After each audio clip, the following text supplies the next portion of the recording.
Welcome back, everyone. Ready to dive into another book. Today, we're breaking down Atomic Habits by James Clear, and we're really excited to unpack all the great strategies he shares for building better habits. Plus, we've got your notes and a super helpful summary from Quick Read to add to the mix. So get ready for some actionable insights, folks. Definitely some good stuff in there. One of the things that really jumped out at me was Clear's emphasis on the power of tiny changes. Like he talks about how just getting 1% better each day can lead to significant improvements over time. But I'll be honest, when I first read that, it kind of felt like almost too simplistic? Yeah, I get that. Like, can such small changes really make a difference? What do you think? It's easy to dismiss it as overly simplistic, right?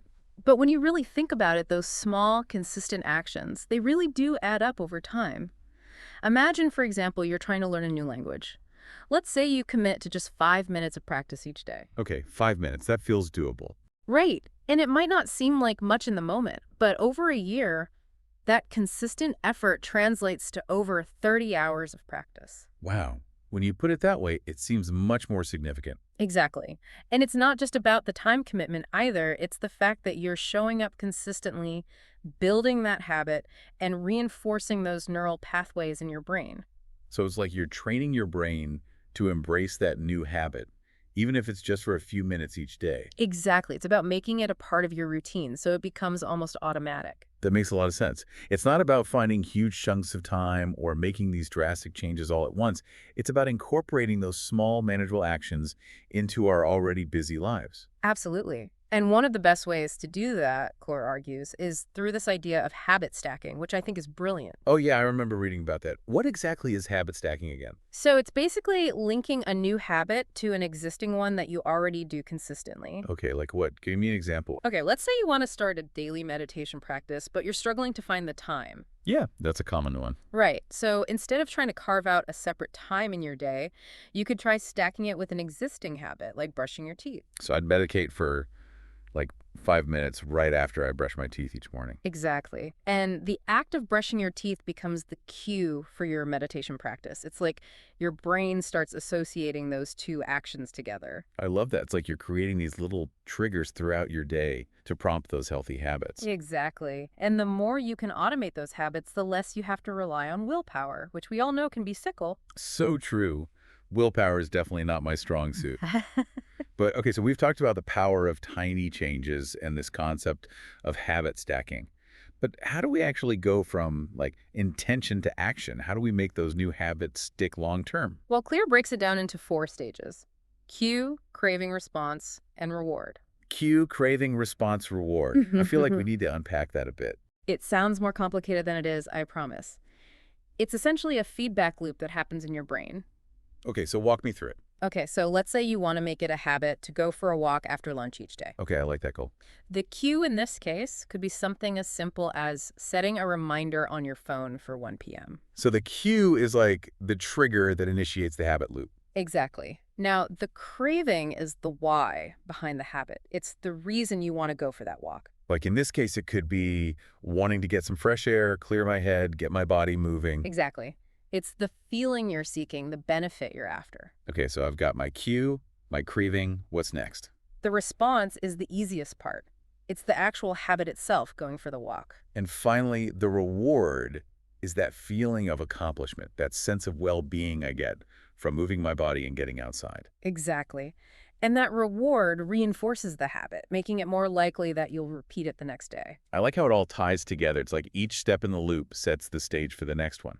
Exactly. And the more you repeat that loop, the stronger the habit becomes. So it's like we're essentially rewiring our brains, one small habit at a time. Precisely. And the more we understand about how our brains work, the better equipped we are to create lasting change. This is so insightful. But let's be real, even with the best intentions, sometimes life gets in the way, and those good habits can easily fall by the wayside.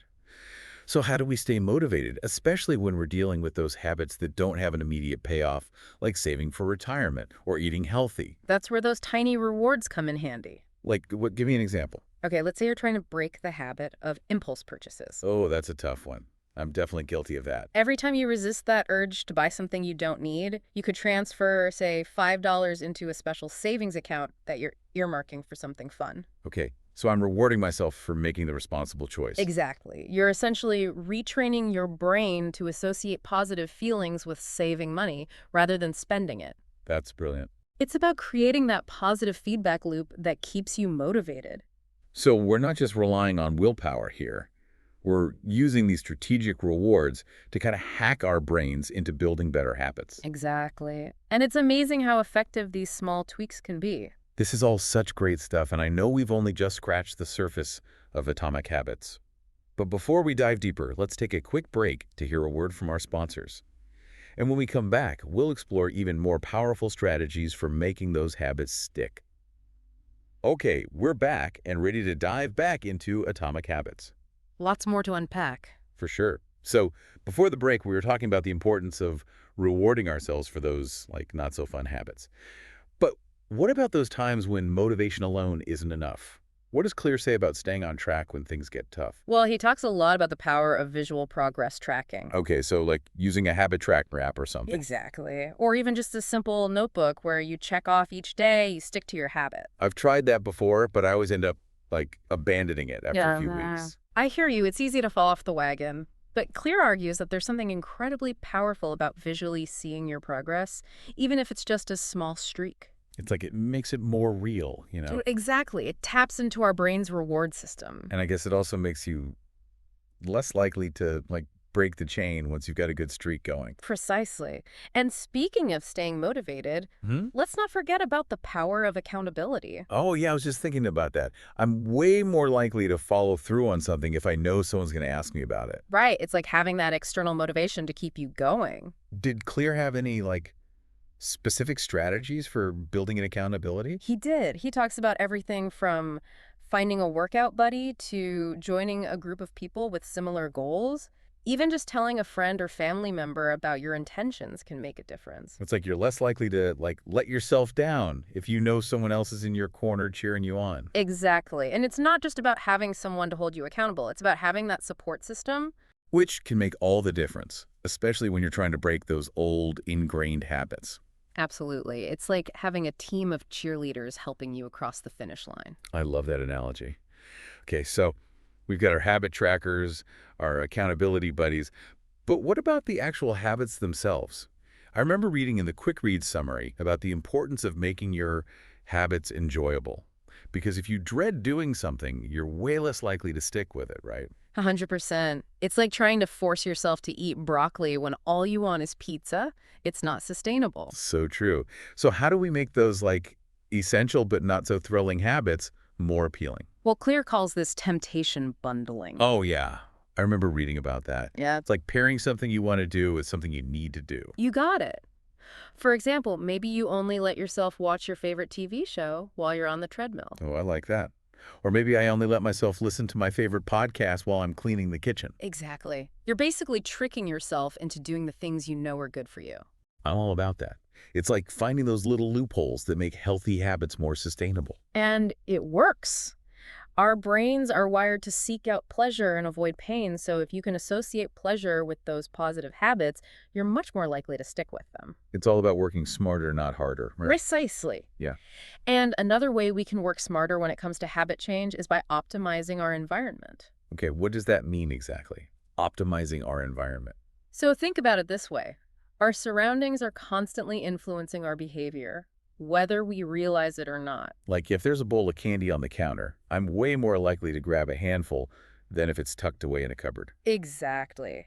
So Clear argues that we can actually use this to our advantage by designing our environment in a way that supports our goals. Okay, so like if I'm trying to eat healthier, I should make sure my fridge is stocked with fresh fruits and veggies and maybe hide the junk food in the back of the pantry.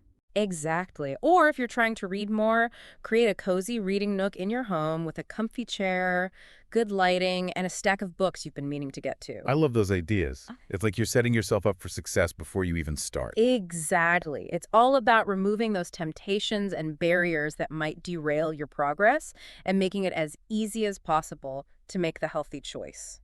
This is all so incredibly helpful, but I do have one question that's been on my mind. Clear talks a lot about building these systems for success, which is great. But what about those moments when we inevitably stumble? Because let's face it, No one's perfect, and we're all going to have those days when we slip up. You're absolutely right. And Clear acknowledges that. Okay, good. Because I was starting to feel like maybe I was just not cut out for this whole habit change thing. Not at all. It's part of the So process. it's not about being perfect. It's about, like, getting back on track when we fall off. Exactly. He emphasizes the importance of self-compassion and recognizing that slip-ups are a normal part of the journey, not a sign of failure. That's so reassuring to hear because I think sometimes we can be so hard on ourselves when we don't live up to our own expectations. Absolutely. We all do it. But remember, one slip-up doesn't erase all your progress. It's about the bigger picture. So how do we cultivate that self-compassion and not let those slip-ups derail us completely? Well, Clear talks about the importance of reframing our thinking. Instead of beating yourself up for missing a workout, for example, acknowledge that you're still that person who values fitness and makes it a priority in your life. Like, I'm not a failure just because I had a moment of weakness. Exactly. It's about focusing on the bigger picture and remembering that every day is a new opportunity to make a positive choice. I love that mindset. So it's not just about the systems and the strategies. It's also about cultivating that inner resilience. Precisely. It's about building that mental toughness that allows you to bounce back from setbacks and keep moving forward. This has been such an insightful conversation. I feel like I have a whole new perspective on habit change. But we're running out of time, so let's wrap up this deep dive on atomic habits with some final thoughts for our listeners. If you had to choose just one takeaway from everything we've discussed today, what would it be? That's a tough one. I think if I had to choose just one, it would be to focus on the process, not the outcome. Okay, I like that. What do you mean by that? It's easy to get caught up in the end goal, like losing a certain amount of weight or achieving a specific career milestone. But the truth is, those outcomes are often the result of countless small actions and decisions we make along the way.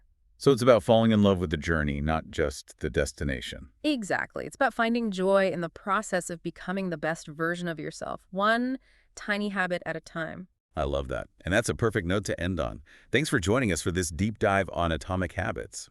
We'll be back next time with another fascinating topic. Until then, happy habit building. It really is about the journey, isn't it? And speaking of journeys, I think it's time to wrap up this deep dive on atomic habits. Agreed. We've covered a lot of ground today. We have, but before we go, I want to make sure our listeners have some concrete takeaways, something they can actually apply to their own lives starting today. Definitely. Knowledge without action is, well, it's not very helpful, is it? Not at all. So let's brainstorm some actionable steps our listeners can take right now to start building better habits. Okay, great idea. Where should we start? Well, I think a good starting point is to just pick one habit you want to focus on. Don't try to do everything at once. Right. Keep it manageable. Yeah, just choose one small habit you'd like to build or break. It could be anything, like drinking more water, going to bed earlier, finally tackling that stack of unread books on your nightstand. I love that. Small steps lead to big changes, right? Exactly. So we've got our one habit. What's next? Now think about how you can make that habit obvious, attractive, easy, and satisfying. Remember those 4 laws we talked about? Oh, right, from the book. So, like, if my goal is to drink more water, I could keep a reusable water bottle on my desk so it's always in sight. Perfect example. And maybe you could even set reminders on your phone to drink water throughout the day. Oh, yeah, good idea. And to make it more attractive, maybe you invest in a really nice water bottle that you actually enjoy using. Ooh, I like that. Or maybe I could try infusing my water with fruit for some extra flavor. Exactly. Get creative with it. And don't forget about accountability. We talked about finding a habit buddy or joining a group of people with similar goals. Right. Or even just telling a friend or family member about your intentions. Having that external support can make a world of difference. It really can.